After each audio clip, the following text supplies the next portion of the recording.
आमच्या हक्काचं लेखन व माय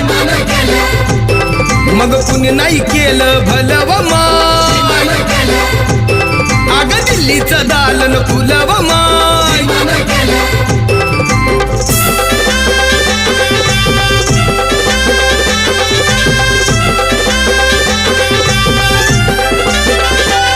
तुमच्या पोरानं शाळेत शिकावं